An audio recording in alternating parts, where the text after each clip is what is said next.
Hello friends, नमस्कार। मैं पवन। मैं आज आपके लिए जो सीडीपी के पेपर सॉल्व करवा रहा था सीटेट के प्रीवियस ईयर के, उसी की श्रृंखला में आज अपना तीसरा सेट लेकर के आया हूँ।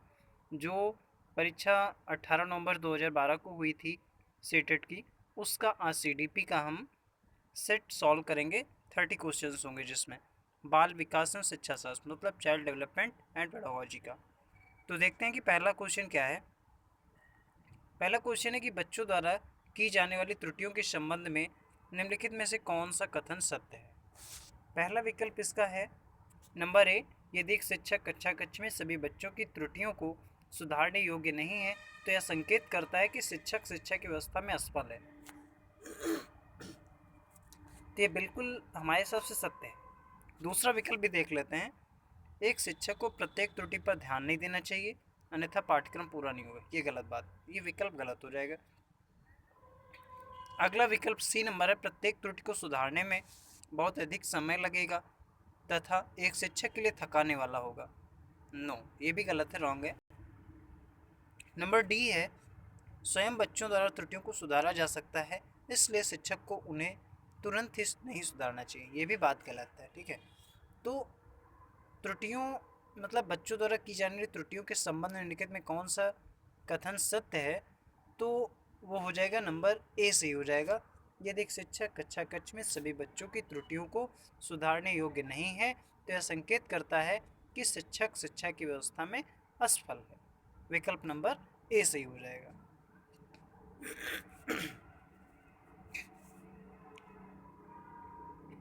अगला क्वेश्चन है, नर्सरी कक्षा में शुरुआत करने के लिए कौन सी विषय वस्तु सबसे अच्छी है। चार ऑप्शन है।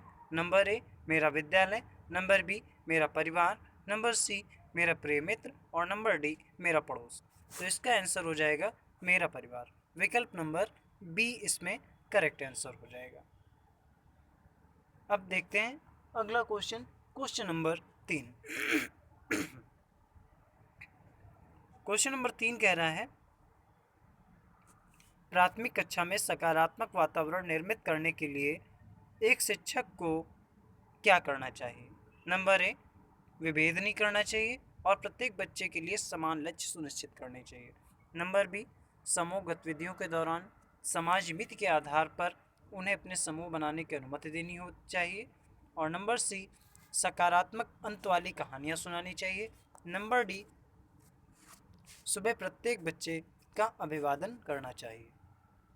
सकारात्मक वातावरण का निर्माण करने के लिए एक शिक्षक को क्या करना चाहिए, उसको जो है विभेद नहीं करना चाहिए और प्रत्येक बच्चे के लिए समान लक्ष्य सुनिश्चित करने चाहिए। विकल्प नंबर ए राइट आंसर हो जाएगा इसमें। तो तीसरे में विकल्प नंबर ए सही हो जाएगा। अगला क्वेश्चन देखते हैं, क्वेश्चन नंबर 4।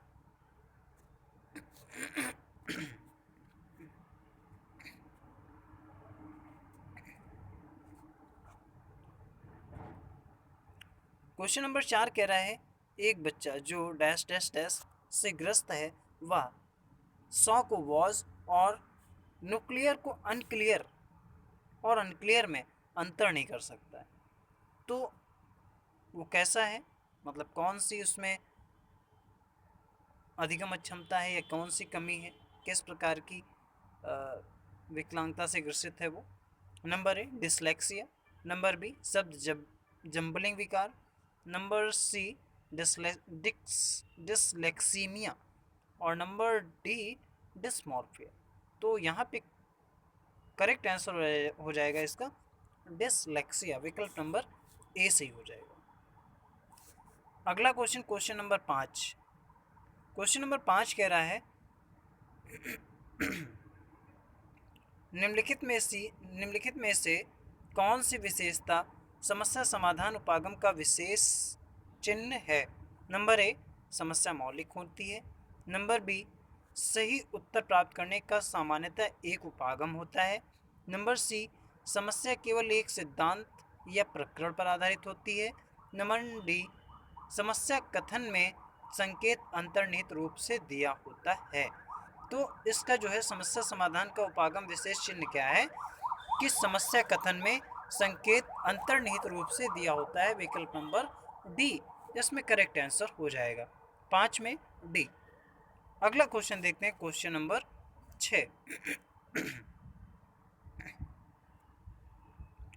क्वेश्चन नंबर 6 कह रहा है कि प्रतिभाशाली विद्यार्थी अब वो कैसे होते हैं। नंबर ए, शिक्षकों से स्वतंत्र होते हैं। नंबर बी, स्वभाव में अंतर्मुखी होते हैं। नंबर सी, अपनी आवश्यकताओं को दृढ़तापूर्वक नहीं कह पाते हैं। और नंबर डी, अपने निर्णयों में आत्मनिर्भर होते हैं। तो यहाँ पे इसका करेक्ट आंसर हो जाएगा विकल्प नंबर डी। जो प्रतिभाशाली विद्यार्थी होते हैं वे अपने निर्णय स्वयं ले सकते हैं, इतने वो आत्मनिर्भर होते हैं। तो इसका आंसर क्या हो जाएगा, विकल्प नंबर डी। प्रतिभाशाली विद्यार्थी अपने निर्णयों में आत्मनिर्भर होते हैं। अब आगे क्वेश्चन देखते हैं, क्वेश्चन नंबर 7।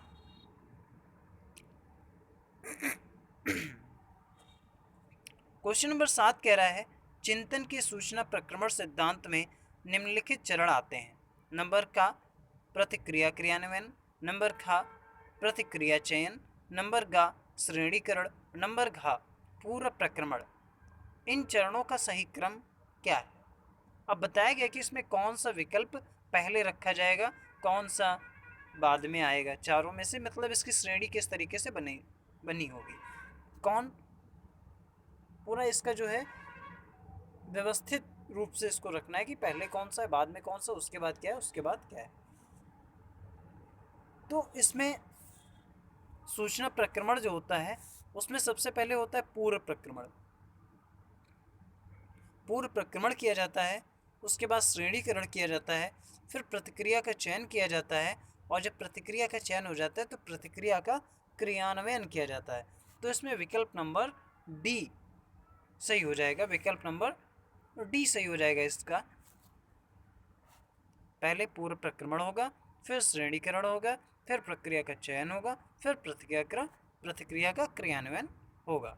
विकल्प नंबर डी सही हो जाएगा। अगला क्वेश्चन है क्वेश्चन नंबर 8।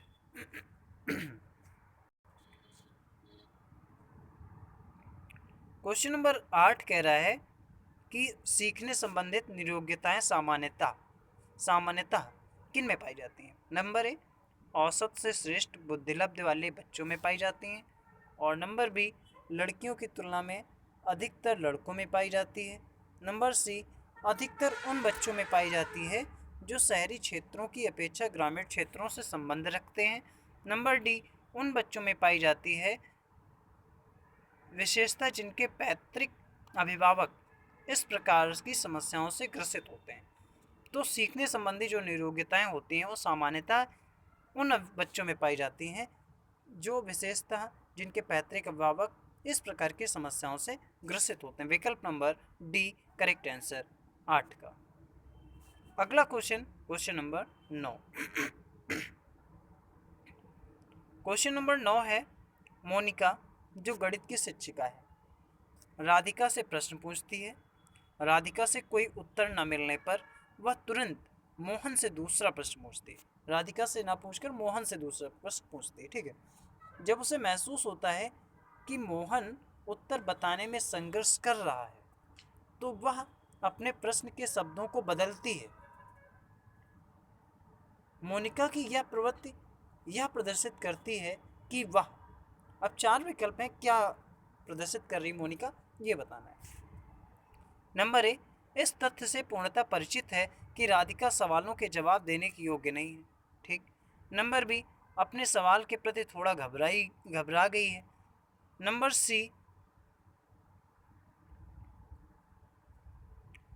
सी कह रहा है, मोहन का पक्ष लेकर लिंग भूमिकाओं में रूढ़िबद्धता को बढ़ावा दे रही हैं। और नंबर डी, राधिका को किसी उलझनपूर्ण स्थिति में नहीं डालना चाह रही। तो यहाँ पे होता है कि कहते हैं कि बच्चे जो है एक रूढ़िवादिता हो जाती है लिंग भूमिकाओं में। तो ये विकल्प नंबर जो सी है, मोहन का पक्ष लेकर लिंग भूमिकाओं में रूढ़िबद्धता को बढ़ावा दे रही। क्योंकि टीचर ने क्या किया, मोनिका ने क्या किया, राधिका से प्रश्न पूछा था, राधिका ने उसका उत्तर नहीं दिया, तो उसने दूसरा प्रश्न मोहन से किया। जब मोहन उसको नहीं बता पा रहा है, संघर्ष कर रहा है, तो अपने क्वेश्चन पूछने के ढंग को, थोड़ा शब्दों को बदला, मोहन के साथ किया, न कि राधिका के साथ किया था। तो यहाँ पे बात ये आई कि टीचर को ऐसा लग रहा है कि लड़कियाँ मैथ सीखने में कमज़ोर होती हैं। तो ये मोहन का पक्ष लेकर लिंग भूमिकाओं में रूढ़िबद्धता को बढ़ावा दे रही हैं। विकल्प नंबर इसमें सी सही हो जाएगा। अब अगला क्वेश्चन है क्वेश्चन नंबर 10। क्वेश्चन नंबर 10 कह रहा है सीखने के लिए आकलन निम्नलिखित का ध्यान रखता है। नंबर ए विद्यार्थियों की क्षमताएं, नंबर बी विद्यार्थियों की आवश्यकताएं, नंबर सी विद्यार्थियों की त्रुटियां, नंबर डी विद्यार्थियों की अधिगम शैलियां। तो जब सीखने के लिए आकलन हो रहा है तो विद्यार्थियों की आवश्यकताओं पर विशेष ध्यान रखा जाता है। ठीक है, विकल्प नंबर इसका बी सही हो जाएगा। सीखने के आकलन निम्नलिखित का ध्यान रखता है सिवाय विद्यार्थियों की आवश्यकताएं। मतलब विद्यार्थियों की क्या आवश्यकताएं हैं इस चीज़ पर हमें ध्यान नहीं देना है। हमें देखना है कि विद्यार्थी की क्षमता क्या है, वो कितना सीख सकता है, विद्यार्थी त्रुटि क्या कर रहा है, उसकी त्रुटियां कैसी हैं, उन पर ध्यान देना चाहिए। और विद्यार्थियों की अधिगम शैली, उसको सिखाने के लिए जो हमारी शैली है वो कैसी है, बच्चे उससे सीख पा रहे हैं कि नहीं, इन पर ध्यान देना चाहिए। केवल किस चीज़ का ध्यान नहीं देना चाहिए, इसके सिवाय मतलब विद्यार्थियों की आवश्यकताएं, ये अध्यापक के लिए काम नहीं है, ये तो उसके अभिभावक का काम है बच्चों की आवश्यकताएं पूर्ति की। ठीक है, तो विकल्प नंबर इसका बी राइट आंसर हो जाएगा। अगला क्वेश्चन है 11 नंबर। 11 नंबर क्वेश्चन कह रहा है एक समान जुड़वा भाइयों में से एक को सामाजिक आर्थिक रूप से धनाढ्य परिवार द्वारा गोद लिया जाता है और दूसरे को एक निर्धन परिवार द्वारा। एक वर्ष के बाद उनके बुद्धि लब्धांक के बारे में निम्नलिखित में से क्या अवलोकित होने की सर्वाधिक संभावना है। मतलब दो जुड़वा भाई थे, एक को धनाढ्य रूप से, जो आर्थिक रूप से धनाढ्य था, अमीर घर था, उसने गोद ले लिया और दूसरा निर्धन घर में रहा है। अब कह रहे हैं कि एक वर्ष बाद उनके बुद्धि लब्धांक पर क्या प्रभाव पड़ेगा या कैसा होगा। तो इसके लिए हमारे पास 4 ऑप्शन है 11 नंबर क्वेश्चन में। 11 नंबर क्वेश्चन कह रहा है, इसके विकल्प कह रहे हैं कि दोनों समान रूप से अंक प्राप्त करेंगे, और नंबर बी धनी सामाजिक आर्थिक परिवार वाले लड़के की अपेक्षा निर्धन परिवार वाला लड़का अधिक अंक प्राप्त करेगा, और नंबर सी सामाजिक आर्थिक स्तर बुद्धि लब्धांक को प्रभावित नहीं करता है, और नंबर डी निर्धन परिवार वाले बच्चे या लड़के की अपेक्षा धनी सामाजिक आर्थिक परिवार वाला लड़का अधिक अंक प्राप्त करेगा। तो यहाँ पे जो बात आई है कि एक अमीर परिवार में बच्चा गया और एक गरीब परिवार में, लेकिन दोनों जुड़वा भाई हैं, तो उनकी बुद्धि लब्धांक जो है प्रभावित नहीं होगी सामाजिक और आर्थिक रूप से। तो इसका विकल्प नंबर जो है सी सही हो जाएगा। इसका विकल्प नंबर सी सही हो जाएगा कि सामाजिक आर्थिक स्तर बुद्धि लब्धांक को प्रभावित नहीं करता है। अगला क्वेश्चन जो है क्वेश्चन नंबर 12। 12 नंबर क्वेश्चन कह रहा है कि निम्नलिखित में से कौन सा सूक्ष्म गतिक कौशल का उदाहरण है।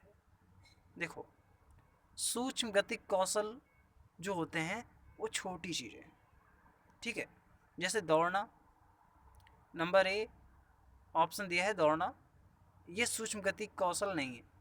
नंबर बी लिखना जो है सूक्ष्म काम है, बहुत बारीक काम होता है। और अगला जो क्वेश्चन है विकल्प है वो विकल्प नंबर सी है चढ़ना भी पैरों के माध्यम से होता है, उंगलियों से नहीं हो रहा है। और नंबर डी फुदकना, ये भी सूक्ष्म गतिक कौशल के अंतर्गत नहीं आता है। तो लिखना जो है वो सूक्ष्म गतिक कौशल के अंतर्गत आता है। जैसे सुई में धागा डालना, सिलना, किसी कपड़े को सिल रहे हैं हम सुई से, तो भी सूक्ष्म गतिक कौशल के अंतर्गत आता है। ठीक है, तो 12 का विकल्प नंबर बी सही हो जाएगा। अगला क्वेश्चन देखते हैं नंबर 13। क्वेश्चन नंबर 13 कह रहा है कि वाइगॉस्की के सिद्धांत का निहितार्थ क्या है। नंबर ए प्रत्येक विद्यार्थी को व्यक्तिगत रूप से दत्त कार्य देना, नंबर बी प्रारंभिक व्याख्या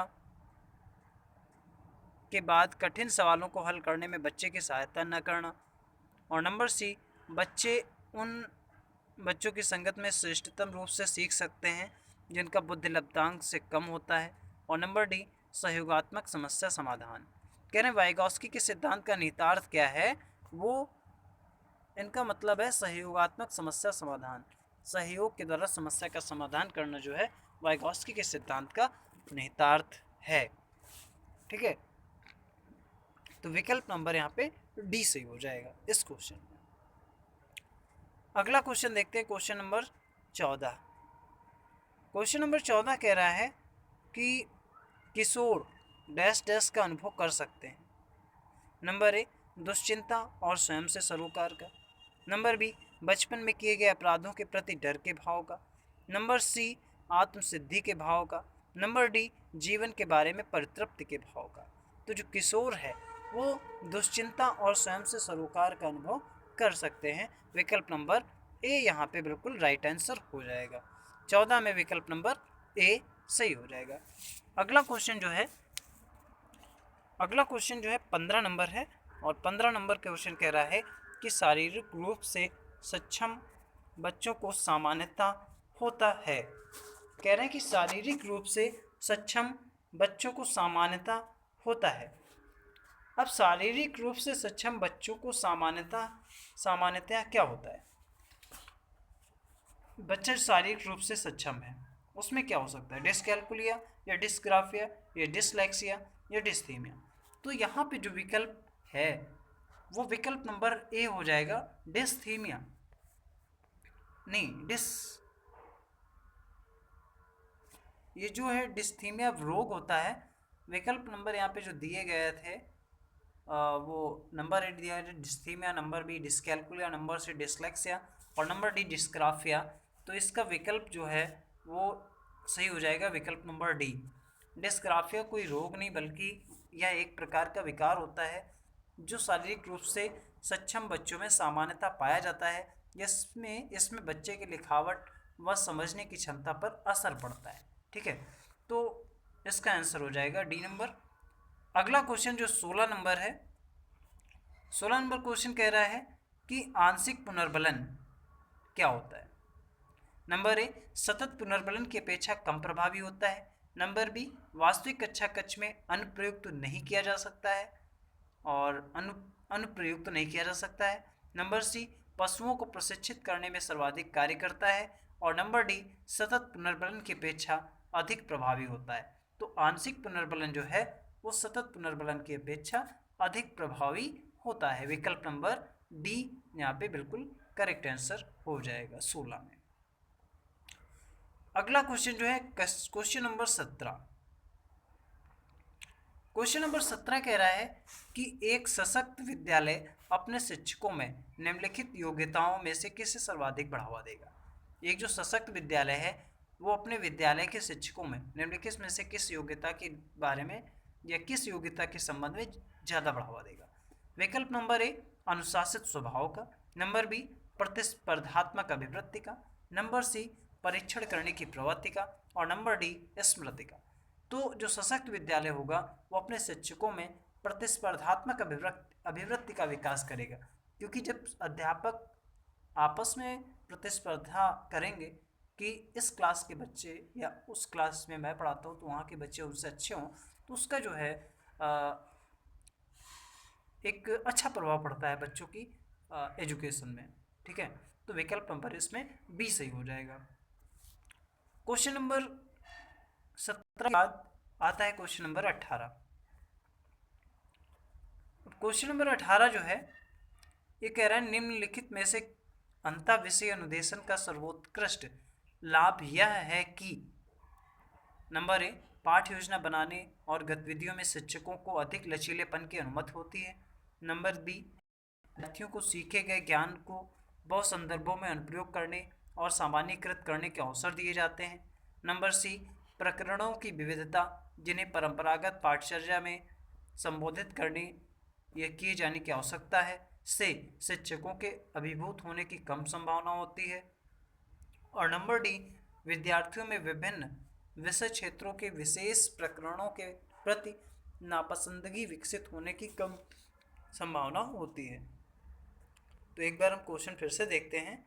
कह रहे हैं निम्नलिखित में से अंतः विषय अनुदेशन का सर्वोत्कृष्ट लाभ यह है कि विद्यार्थियों को सीखे गए ज्ञान का बहु संदर्भों में अनुप्रयोग करने और सामान्यीकृत करने के अवसर दिए जाते हैं। ठीक है, विकल्प नंबर इसका जो बी है वो बिल्कुल राइट आंसर है कि निम्नलिखित में से अंतः विषय अनुदेशन का सर्वोत्कृष्ट लाभ यह है कि विद्यार्थियों को सीखे गए ज्ञान को बहुत संदर्भों में अनुप्रयोग करने और सामान्यीकृत करने के अवसर दिए जाते हैं। विकल्प नंबर बी राइट आंसर इसका हो जाएगा। अगला क्वेश्चन जो है 19 नंबर क्वेश्चन की तरफ चलते हैं। 19 नंबर क्वेश्चन कह रहा है वे शिक्षार्थी जो समृद्ध ज्ञान और शैक्षणिक दक्षता की हार्दिक इच्छा प्रदर्शित करते हैं उनके पास होता है। नंबर ए निष्पादन उपागम अभिविन्यास, नंबर बी निष्पादन परिहार अभिविन्यास, नंबर सी कार्य परिहार अभिविन्यास, नंबर डी नैपुण्यता अभिविन्यास। क्वेश्चन कह रहा है वे शिक्षार्थी जो समृद्ध ज्ञान और शैक्षणिक दक्षता की हार्दिक इच्छा प्रदर्शित करते हैं उनके पास होता है निष्पादन उपागम अभिविन्यास। विकल्प नंबर ए इसका करेक्ट आंसर हो जाएगा। ठीक है, 19 का विकल्प नंबर ए। अगला क्वेश्चन देखते हैं, क्वेश्चन नंबर 20। क्वेश्चन नंबर 20 कह रहा है शिक्षक डैश डैश के अलावा निम्नलिखित सभी को करते हुए समस्या समाधान को विद्यार्थियों के लिए मजेदार बना सकता है। नंबर ए सृजनात्मक चिंतन के लिए असीमित अवसर उपलब्ध कराएगी। नंबर बी जब विद्यार्थी स्वयं से कोई कार्य करने की कोशिश कर रहे हों तो उनसे परिपूर्णता की अपेक्षा करने। नंबर सी मुक्त अंत वाली सामग्री उपलब्ध कराने। नंबर डी मुक्त खेल के लिए समय देने। तो जो कह रहा है कि शिक्षक इसके अलावा डैश के अलावा निम्नलिखित सभी को करते हुए समस्या समाधान को विद्यार्थियों के लिए मजेदार बना सकता है। तो बच्चे से अगर वो पूर्णता की कोशिश करे, अपेक्षा करे, तो ये गलत बात है। इसके अलावा वो चाहे जो कुछ प्राप्त कर सकता है। विकल्प नंबर जो बी कह रहा है वो इसका करेक्ट आंसर हो जाएगा कि जब विद्यार्थी स्वयं से कोई कार्य करने की कोशिश कर रहे हो तो उनसे परिपूर्णता की अपेक्षा करना। ठीक है, विकल्प नंबर बी हो जाएगा इसका आंसर। विद्यार्थियों से परिपूर्णता की अपेक्षा हमें नहीं करनी। ठीक है, 20 में विकल्प नंबर बी राइट आंसर हो जाएगा। अगला देखते हैं, क्वेश्चन नंबर 21। क्वेश्चन नंबर 21 है भाषा में अर्थ की सबसे छोटी इकाई क्या है। नंबर ए रूपिम, नंबर बी स्वनिम, नंबर सी संकेत प्रयोग विज्ञान, नंबर डी वाक्य। तो भाषा में अर्थ की सबसे छोटी इकाई होती है स्वनिम। विकल्प नंबर बी इसका करेक्ट आंसर हो जाएगा। भाषा के अर्थ की सबसे छोटी इकाई क्या है? स्वनिम। आगे चलते हैं, विकल्प नंबर क्वेश्चन नंबर 22 की तरफ। क्वेश्चन नंबर 22 कह रहा है कि बहुबुद्धि सिद्धांत निम्नलिखित निहितार्थ देता है सिवाय किसके? सिवाय कौन कौन से निहितार्थ देता है? उस विकल्प को चुनना है जो बहुबुद्धि सिद्धांत नहीं देता है। ठीक है, तो नंबर ए विविध तरीकों से सीखने का आकलन किया जा सकता है। नंबर बी संवेगात्मक बुद्धि बुद्धिलब्धि से संबंधित नहीं है। नंबर सी बुद्धि प्रक्रमण संक्रियाओं का एक विशिष्ट समुच्चय समाधान के लिए किया जाता है। नंबर डी विषयों को विभिन्न तरीकों से प्रस्तुत किया जा सकता है। तो यहाँ पे बताना यह है कि बहुबुद्धि सिद्धांत निम्नलिखित निहितार्थ देता है। कौन सा, मतलब कौन निहितार्थ देता है सिवाय कौन सा नहीं दे रहा है, तो वो विकल्प हो जाएगा हमारा सी नंबर। बुद्धि प्रक्रमण और संक्रियाओं का एक विशिष्ट समुच्चय समाधान के लिए किया जाता है, ये निहितार्थ बहुबुद्धि सिद्धांत नहीं देता है। यही हमारा राइट आंसर हो जाएगा। 22 में सी नंबर आंसर सही हो जाएगा। अगला क्वेश्चन जो है क्वेश्चन नंबर 23 कह रहा है, क्वेश्चन नंबर 23 कह रहा है निम्नलिखित में कौन सा सीखने के लिए अधिकतम रूप से अभिप्रेरित करता है। नंबर ए असफलता से बचने के लिए अभिप्रेरणा। नंबर बी बहुत सरल या कठिन लक्ष्यों का चयन करने की प्रवृत्ति। और नंबर सी लक्ष्यों को प्राप्त करने में व्यक्तिगत संतुलन और संतुष्टि। और नंबर डी बाह्य कारक। ठीक है, निम्नलिखित में कौन सा सीखने के लिए अधिकतम रूप से अभिप्रेरित करता है? तो वो करता है लक्ष्यों को प्राप्त करने में व्यक्तिगत संतुष्टि। विकल्प नंबर सी राइट आंसर हो जाएगा इसका 23 का। अगला क्वेश्चन देखते हैं 24 नंबर क्वेश्चन। 24 नंबर क्वेश्चन कह रहा है बुद्धि लब्धांक सामान्यतः डैश डैश डैश रूप से शैक्षणिक निष्पादन से संबंधित होते हैं। नंबर ए विकल्प है उच्च, नंबर बी मध्यम, नंबर सी कम से कम और नंबर डी पूर्ण। पूछ रहे हैं कि बुद्धि लब्धांक सामान्यतः किस रूप से शैक्षणिक निष्पादन से संबंधित होते हैं। विकल्प ए उच्च रूप से, विकल्प बी मध्यम रूप से, विकल्प सी कम से कम और विकल्प डी पूर्ण रूप से। तो इसका जो आंसर हो जाएगा वो उच्च रूप से शैक्षणिक निष्पादन से संबंधित होते हैं। तो 24 में विकल्प नंबर ए सही हो जाएगा कि बुद्धि लब्धांक सामान्यतः उच्च रूप से शैक्षणिक निष्पादन से संबंधित होते हैं। अगला question, question number 25। Question number 25 है, क्वेश्चन नंबर 25 कह रहा है कि 16 वर्षीय बच्चा बुद्धिलब्धि में परीक्षण में 75 अंक प्राप्त करता है, उसकी मानसिक आयु कितने वर्ष होगी? 4 विकल्प दिए हैं। विकल्प नंबर ए 14, विकल्प नंबर बी 15, विकल्प नंबर सी 12 और विकल्प नंबर डी 85। मानसिक आयु उसकी ज्ञात करनी है। एक सूत्र होता है IQ बराबर बुद्धि लब्धांक बराबर मानसिक आयु बटे वास्तविक आयु इंटू 100। तो हमारा जो IQ है उसका बुद्धि लब्धांक जो है वो है 75 और उसकी जो करंट एज है 16 वर्ष का बच्चा है तो उसकी जो करंट एज है वो 16 साल है। तो हमें मेंटल एज ज्ञात करनी मतलब मानसिक आयु, तो इसी सूत्र में हम रख देंगे IQ बराबर 75 दिया हुआ है, मेंटल एज हमें निकालनी है, वास्तविक या करंट आयु जो है हमारी वो 16 साल है। तो हमने लिखा 75, एक मिनट, पहले 75 हमने उसकी IQ लिखी, उसके बाद मेंटल एज, फिर करंट एज इंटू 100 ये हमारा सूत्र था, इसको लिख दिया। फिर यहाँ पे 75 आया और मेंटल एज हमें पता नहीं उसको ऐसे रखा, करंट एज 16 थी उसको रख दिया और 100 से गुणा कर दिया।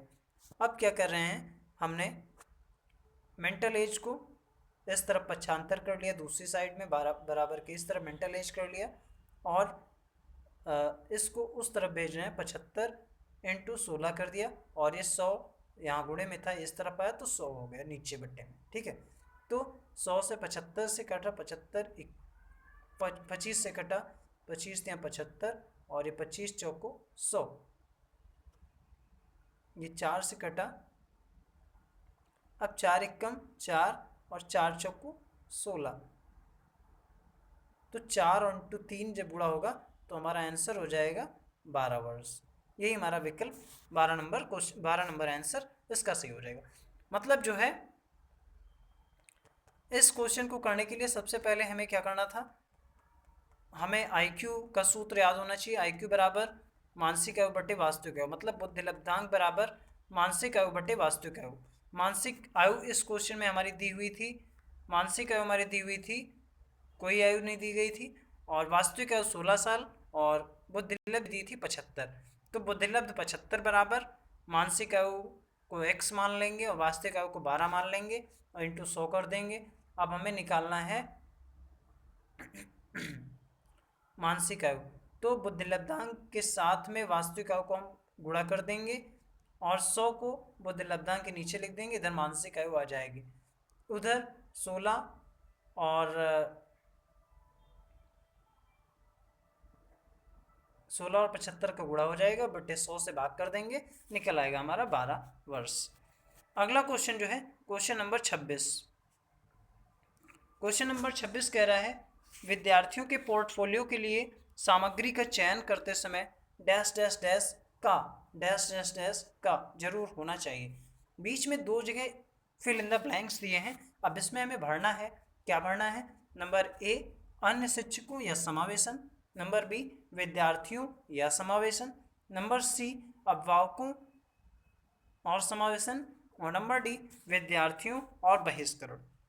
इसका जो है कह रहे हैं विद्यार्थियों के पोर्टफोलियो के लिए सामग्री का चयन करते समय विद्यार्थियों का समावेशन होना चाहिए। विकल्प नंबर बी राइट आंसर हो जाएगा। ठीक है, विद्यार्थियों के पोर्टफोलियो के लिए सामग्री का चयन करते समय विद्यार्थियों का समावेशन जरूर होना चाहिए। ये पूरा राइट आंसर हो जाएगा। राइट आंसर 26 का हो जाएगा बी। अगला क्वेश्चन देखते हैं 27 नंबर। 27 नंबर क्वेश्चन कह रहा है सफल समावेशन को निम्नलिखित की आवश्यकता होती है सिवाय। मतलब जब सफल समावेशन करना है तो उसमें हमें किस चीज़ की आवश्यकता होती है, वो तो 3 विकल्प होंगे, और किस चीज़ की आवश्यकता नहीं है ये चौथा विकल्प है, हमें वो विकल्प बताना है। तो नंबर ए संवेदनशील बनाना, ठीक। नंबर बी पृथक्करण मतलब अलग करना।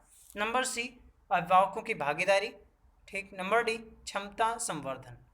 तो सफल समावेशन करना है तो यहाँ पे पृथक्करण नहीं होना चाहिए, यही विकल्प हमारा आंसर सही हो जाएगा। विकल्प नंबर बी 27 में बी। मतलब जो सफल समावेशन हमें चाहिए तो संवेदनशील भी होना चाहिए, अभिभावकों की भागीदारी भी होनी चाहिए और क्षमता संवर्धन भी होना चाहिए। ठीक है, अलगाव वहाँ पे नहीं हो चाहिए, पृथक्करण नहीं होना चाहिए।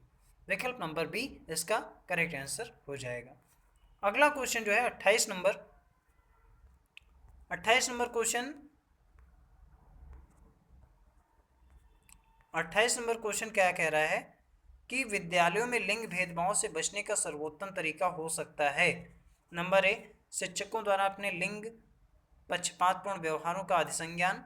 नंबर बी पुरुष एवं महिला शिक्षकों को समान संख्या में भर्ती करना। नंबर सी विद्यालय में लिंग भेदभाव को दूर करने के लिए नियम बनाना और कड़ाई से उनका पालन करवाना। और नंबर डी संगीत प्रतियोगिता के लिए लड़कियों की अपेक्षा अधिक लड़कों का चयन करना। किस प्रकार से भेदभाव से बचने का सर्वोत्तम तरीका है, तो शिक्षकों द्वारा उनके लिंग पक्षपातपूर्ण व्यवहारों का अधिसंज्ञान लेना, ये जो है बहुत ही इंपॉर्टेंट तरीका है। विकल्प नंबर ए मतलब शिक्षकों द्वारा उनके लिंग पक्षपातपूर्ण व्यवहारों का अधिसंज्ञान करना ही विद्यालय में लिंग भेदभाव से बचने का सर्वोत्तम तरीका हो सकता है। विकल्प नंबर ए सही हो जाएगा 28 नंबर में। आगे बढ़ते हैं और देखते हैं 29 नंबर क्वेश्चन क्या कहता है। 29 नंबर क्वेश्चन कह रहा है कि शैक्षणिक क्षेत्रों में निष्पादन के आधार पर शैक्षणिक क्षेत्रों में निष्पादन के स्तर को बढ़ाने का औचित्य स्थापन किस आधार पर किया जा सकता है। नंबर ए यह हाथ से किए जाने वाले श्रम के प्रति सम्मान विकसित करता है। नंबर बी यह व्यक्तिगत विभिन्नताओं को संतुष्ट करता है। नंबर सी यह हास्याकृत विद्यार्थियों के लिए प्रतिपूरक भेदभाव की नीति का अनुगमन करता है। और नंबर डी यह सार्वभौमिक धारण को सुनिश्चित करता है।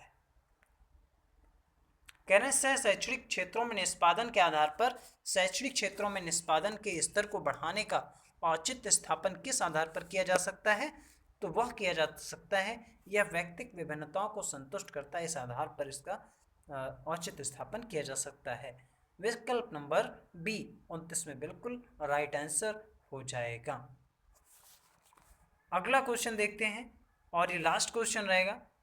आप सभी से मेरा कहना है कि आप लोग इस वीडियो को ज़्यादा से ज़्यादा शेयर करें ताकि सभी तक हमारे जो प्रीवियस ईयर की जो श्रृंखला चल रही है जिनको हम सभी लोग सॉल्व कर रहे हैं, रिवीजन कर रहे हैं, वो अधिक से अधिक लोग सॉल्व कर सकें।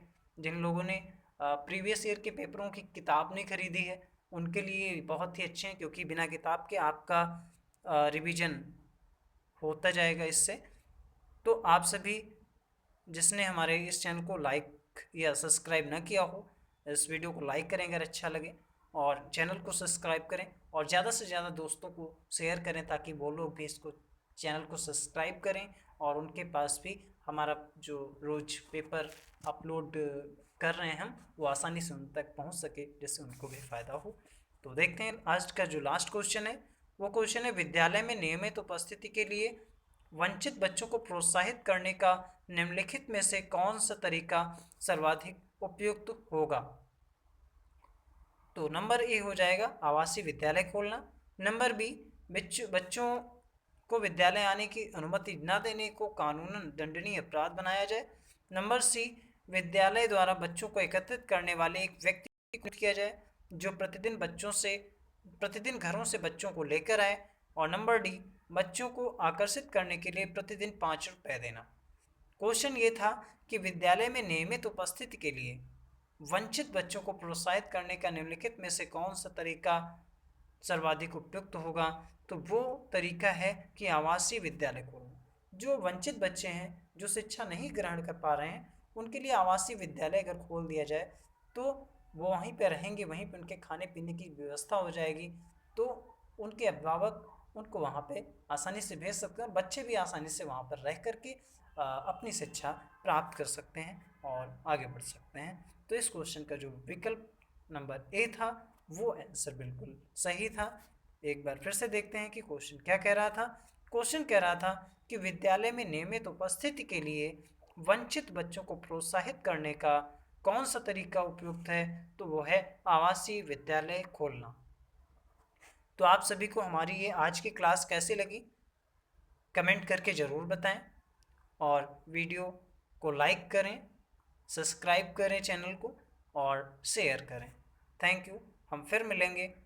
अपना जो अगला सेट है CDP का सेट नंबर अब 4 लेकर आएंगे, उसमें फिर मिलेंगे आपसे। धन्यवाद।